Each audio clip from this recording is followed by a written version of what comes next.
Hi! Welcome back to Braille's channel. Nagbabalik po tayong muli para sa isa na namang informative video na para po sa inyo. And this time ay isang good news muli para sa ating mga kawani ng gobyerno, dahil ang isa sa inyong hinihintay ay andito na.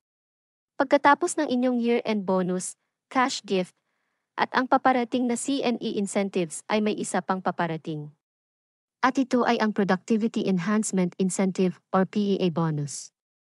Kung sino-sino ang mga qualified at hindi makakatanggap ayan po ang ating ibabahagi sa inyo.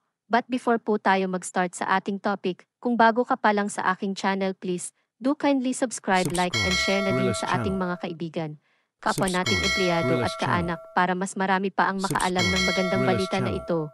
With no further ado, let's begin na po sa ating topic. Ito na. Good news sa lahat ng qualified government employees. PEA bonus or Productivity Enhancement Incentives for the year 2024. Matatanggap na, to be released on or before December 15 ng taong ito. Sino-sino ang qualified makatanggap? Buong detalye alamin. Good news pong muli para po sa ating mga kawani ng gobyerno dahil kakalabas lang ang Budget Circular Number 2024-17 from Department of Budget and Management para sa pag-grant ng Productivity Enhancement Incentives or PEI bonus para sa mga qualified government employees. Layunin nito na mabigyan ng incentives ang mga qualified employees para sa kanilang performance at mapabuti pa ang kanilang mga tungkulin.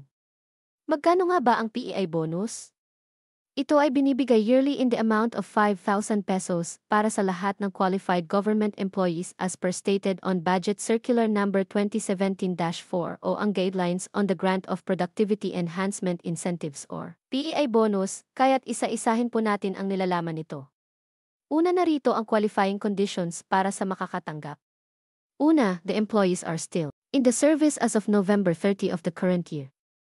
At pangalawa, the employees have rendered at least a total or an aggregate of 4 months of at least satisfactory service as of November 30 of the current year, including leaves of absence with pay para ma-qualify.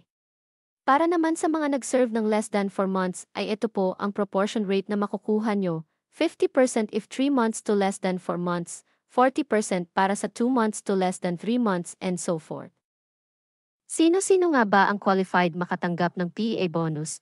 Una, all positions of civilian personnel, whether regular, casual, or contractual in nature, appointive or elective, full-time or part kabilang dito ang executive, legislative at judicial branches, mga constitutional commissions and other constitutional offices, state universities and colleges or SUCs, GOCCs not covered by Republic Act No.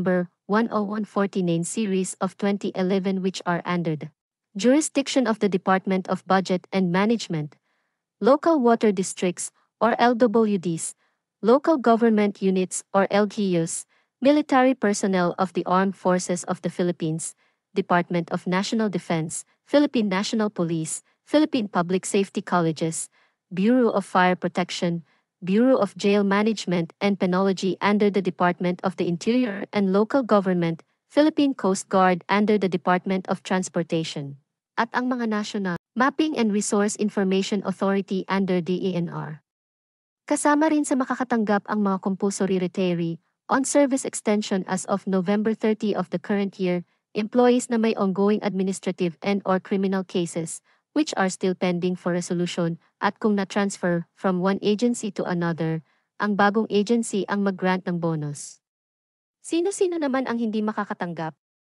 Sila ang mga consultants and experts hired for a limited period to perform specific activities or services with expected outputs, laborers hired through job contracts or PACYAO, and those paid on piecework basis, student workers and apprentices, employees under contract of service or job order, at those found guilty in administrative or criminal case.